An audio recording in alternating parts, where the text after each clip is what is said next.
Hello friends, എല്ലാവർക്കും വേണ്ടി പുതിയ വീഡിയോയിലേക്ക് സ്വാഗതം. It's me Akhil Satish and welcome to Akhil Satish world.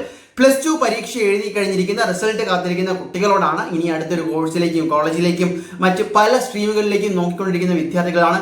കഴിഞ്ഞ വീഡിയോയിൽ തന്നെ ഒരുപാട് കമന്റുകൾ നമുക്ക് കാണാൻ സാധിച്ചത്, സർ ഒരു ക്ലാരിഫിക്കേഷൻ വീഡിയോ ചെയ്യാമോ എന്നാണ് റിസൾട്ട് വരുന്നത്.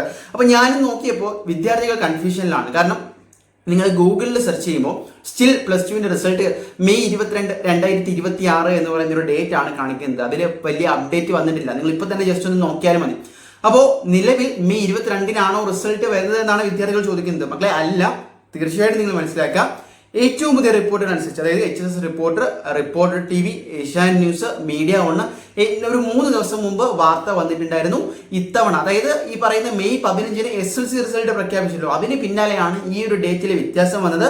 അവരെല്ലാം റിപ്പോർട്ട് ചെയ്യുന്ന വാർത്തയനുസരിച്ച് ഇത്തവണ +2വിൻ്റെ റിസൾട്ട് പ്രഖ്യാപിക്കുന്ന ഒഫീഷ്യൽ തീയതി മെയ് 22-ൽ നിന്ന് 4 ദിവസം നീട്ടിപ്പോൾ മെയ് 26-ാം തീയതിയാണ് എന്നൊരു വാർത്തയാണ്. അപ്പോൾ മെയ് 26-നാണ് ഈ വർഷം.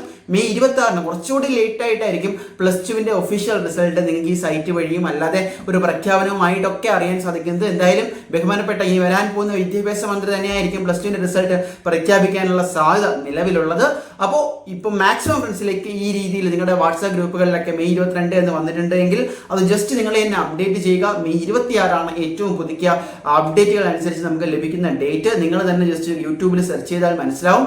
സോ എന്തായാലും മറ്റൊരു വീഡിയോ ആയിട്ട് കാണാം. റിസൾട്ടിനെ കുറിച്ച് ആലോചിച്ച് ടെൻഷൻ അടിക്കാതെ വളരെ കൂളായിട്ട് തന്നെ ഇരിക്കുക. ഈ സമയം ഞാൻ കഴിഞ്ഞ വീഡിയോയിൽ എല്ലാം പറഞ്ഞ പോലെ അടുത്തത് എന്ത് എന്ന വളരെ ഇമ്പോർട്ടൻറ്റ് സ്റ്റെപ്പിന് വേണ്ടിയുള്ള കാര്യങ്ങൾ എടുക്കുക, അതിനുള്ള തീരുമാനങ്ങൾ നടപ്പാക്കുക, അതിനു വേണ്ടിയുള്ള അഡ്മിഷൻ റിലേറ്റഡ് ഒക്കെ എൻക്വയറീസും ബാക്കി കാര്യങ്ങളും ഒക്കെ ചെയ്യുക. So guys, all the best. മറ്റൊരു വീഡിയോ ആയിട്ട് കാണാം.